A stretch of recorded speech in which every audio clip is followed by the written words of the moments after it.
Hey guys, welcome back to the channel. As always, I appreciate you guys tuning in. Now, you always know that I've talked about this before. I do find the photos from probably around the late 1930s to probably mid 1970s to be some of the best UFO photos that are out there, because it was a little bit harder to fabricate this stuff and falsify any of these craft that they actually show in some of these photos you're seeing here.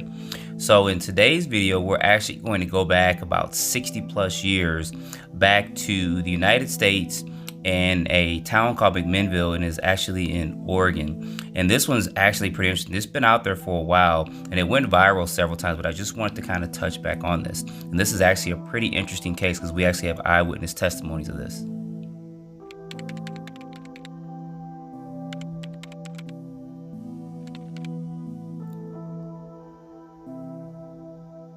So Paul and Evelyn Trent was actually farmers, and one day Evelyn was actually out in her farm, and according to a lot of the reports of this, Evelyn was out there actually tending to her rabbits on her farm, and then she actually turned around and she noticed a craft in the air, and she couldn't believe her eyes, and she ran in and got her husband Paul, and her husband Paul actually had a camera. So what Paul did was, thank God, he went in, he grabbed his camera and he went out, and they saw this craft still actually there in the sky when Paul actually went out. So luckily for us, he was able to take 2 photos of this craft.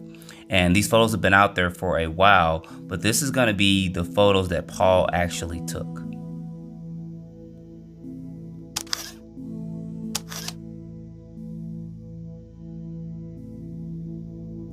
And these photos have been out here for over 60 years.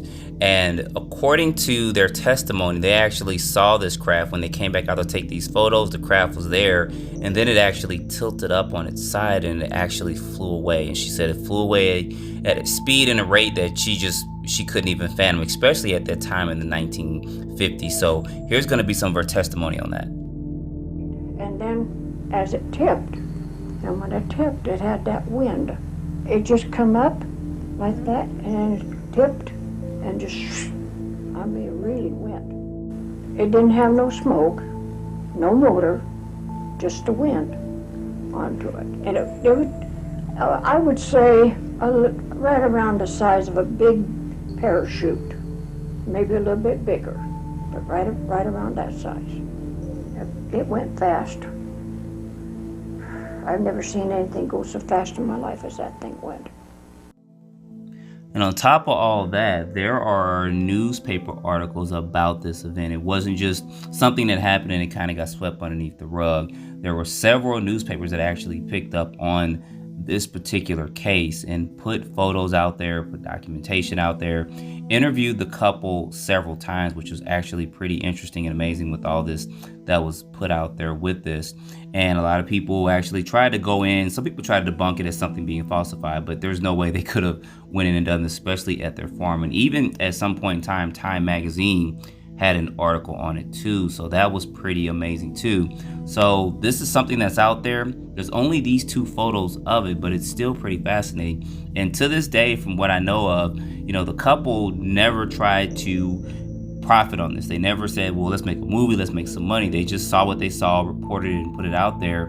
And even to this day, people are still going out. It's kind of interesting and kind of celebrating this like a festival and stuff. So you guys, put your comments down below of what you think about this. I thought this was pretty interesting and I want to at least bring it to your attention. And as always, don't forget to like, subscribe, stay tuned for the next video. Appreciate you guys watching.